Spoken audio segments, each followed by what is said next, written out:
नमस्कार, मैं हर्षित तिवारी। अभय न्यूज के 26 दिसंबर शनिवार दोपहर के बुलेटिन में आप सभी का स्वागत है।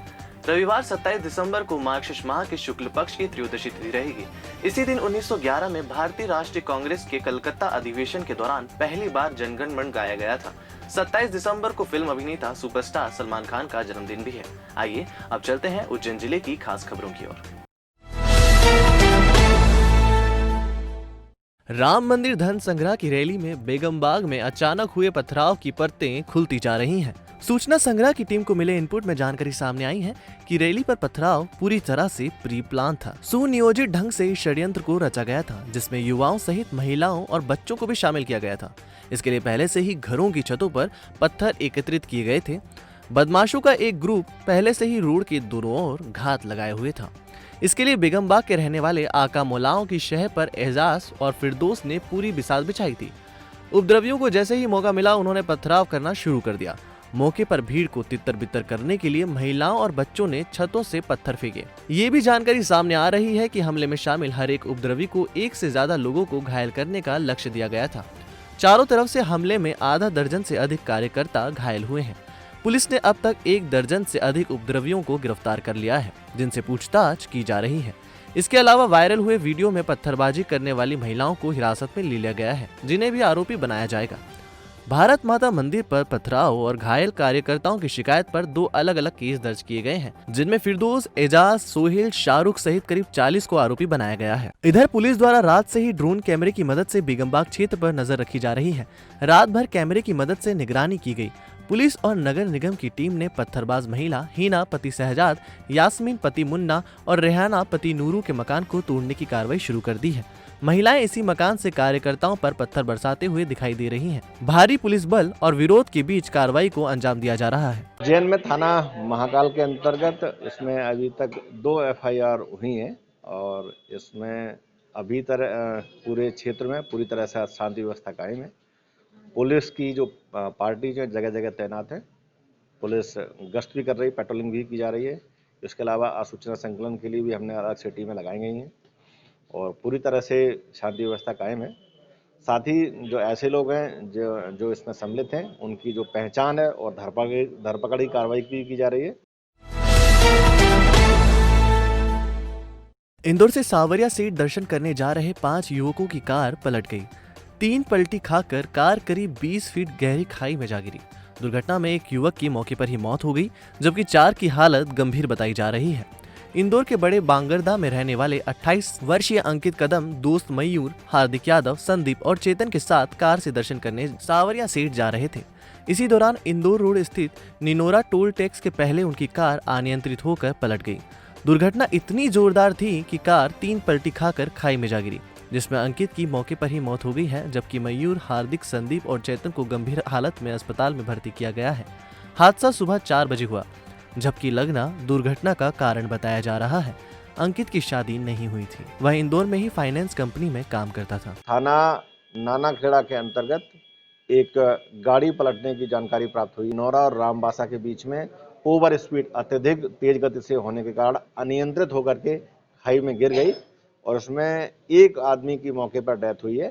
शेष जो 4 लोग हैं, उनको घायलों को जो जिला अस्पताल उज्जैन है वहाँ पर उपचार के लिए भेजा गया है और पुलिस अभी इसमें और ये पता कर रही है कि आखिर ये जो एक्सीडेंट है, ये ओवर स्पीडिंग किस कारण से हुई है। कहीं कोई नशे में तो नहीं था या कहीं कोई झोंका तो नहीं आया नींद का, उस पर जाँच कर रही है।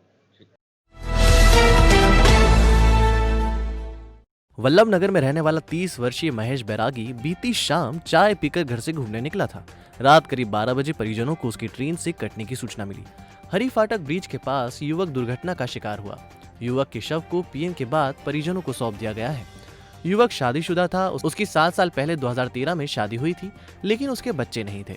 वह फ्रीगंज में संचालित कपड़े की दुकान पर काम करता था। परिजनों के अनुसार महेश ने रोज की तरह दुकान से आकर चाय पी और घूमने का बोलकर घर से निकल गया, लेकिन वापस नहीं लौटा। मृतक दुर्घटना का शिकार हुआ या फिर उसने आत्महत्या की है अथवा उसके साथ मारपीट की गई है, पुलिस इसकी जांच कर रही है। युवक रेलवे पटरी पर क्या करने गया था, इसके बारे में भी पता लगाया जा रहा है। पुलिस के अनुसार जवान मौत के चलते परिजनों के बयान नहीं लिए जा सके हैं। 1-2 दिन के बाद परिजनों से पूछताछ की जाएगी। पीएम रिपोर्ट आने के बाद स्थिति स्पष्ट होगी। एक युवक की सूचना मिली थी कि कोई अज्ञात युवक है जो ट्रेन से कट गया है।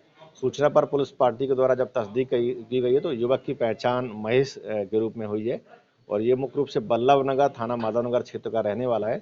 वो यहाँ किस कारण से आया है और उसने इस प्रकार की घटना मतलब क्यों की है, इस संबंध में अभी जो परिजन है, परिवार के लोग हैं, उनसे बातचीत करके पूछताछ की जा रही है। पूर्व गृह मंत्री बाल बच्चन ने महाकाल दर्शन किए। उनके साथ बड़ी संख्या में कांग्रेस के पदाधिकारी और कार्यकर्ता मौजूद रहे। खास बात तो ये रही कि गर्भगृह में प्रवेश पर प्रतिबंध के बावजूद उन्होंने वहीं से राजाधिराज के दर्शन किए। वे आगामी नगर निगम चुनाव को लेकर रणनीति पर मंथन करने के लिए शहर आए हैं। दोपहर 2 बजे कांग्रेस कार्यालय पर चुनाव की रणनीति पर चर्चा की जाएगी। इसके साथ ही भावी उम्मीदवारों के नामों पर भी चिंतन होगा। मीडिया से चर्चा में उन्होंने कहा कि जीतने वाले उम्मीदवारों के नामों को प्राथमिकता दी जाएगी। भले ही कार्यकर्ता नया हो, बगावती सुरों को दबाने पर ध्यान दिया जाएगा। राम मंदिर निर्माण में पूरा सहयोग दिए जाने की बात भी कही है। उज्जैन नगर निगम का चुनाव होना है और इसके लिए मुझे मध्य प्रदेश कांग्रेस कमेटी का अध्यक्ष तत्कालीन मुख्यमंत्री आदरणीय कमलनाथ जी ने मुझे यहाँ उज्जैन भेजा है कि हम उज्जैन नगर निगम के वार्डों का और उसके बाद महापौर के लिए हम लोग ऑब्जर्वेशन कर सके, सही एनालिसिस कर सके और उसके बाद सभी हम वार्ड जीते और महापौर भी कांग्रेस का जीते। इसके लिए मैं आज यहाँ मैं आया हूँ। तराना के श्रीकुंज विहार कॉलोनी में आयोजित की जा रही 7 दिवसीय श्रीमद् भागवत कथा में शामिल होने पहुंचे पूर्व ऊर्जा मंत्री हुकुमचंद कराड़ा का कांग्रेस कार्यकर्ताओं और पदाधिकारियों ने भव्य स्वागत किया। भागवत कथा के 5वें दिन वे कथा सुनने के लिए पहुंचे थे। तराना विधायक महेश परमार, मित्र मंडली सहित अन्य कार्यकर्ता स्वागत समारोह में शामिल हुए। बता दें कि पूर्व कैबिनेट मंत्री कराड़ा कांग्रेस के कद्दावर नेताओं में माने जाते हैं, जिसके चलते कार्यकर्ताओं में उनके स्वागत को लेकर विशेष उत्साह देखने को मिला। महिदपुर में शुक्रवार शाम 6 बजे राम मंदिर निर्माण धन संग्रह रैली निकाली गई, जो कि शाम 6 बजे रेलवे स्टेशन से शुरू होकर पुराना bus stand, Dabra, Ravidas colony, Rawla, पुराना पुलिस थाना होते हुए श्री राम मंदिर पहुंची। यहां मर्यादा पुरुषोत्तम की महाआरती की गई। इस दौरान जगह जगह रैली का स्वागत किया गया। चबूतरा चौराहे पर journalist union of Madhya Pradesh द्वारा रैली का भव्य स्वागत किया गया। रैली में बड़ी संख्या में बजरंग दल, विश्व हिंदू परिषद, ABVP के कार्यकर्ता शामिल हुए। तो आपने देखी उज्जैन जिले की खास खबरें। आपको हमारा बुलेटिन कैसा लगा, इसका फीडबैक कमेंट सेक्शन में जरूर दीजिएगा। कल फिर मिलेंगे नए बुलेटिन के साथ। नमस्कार।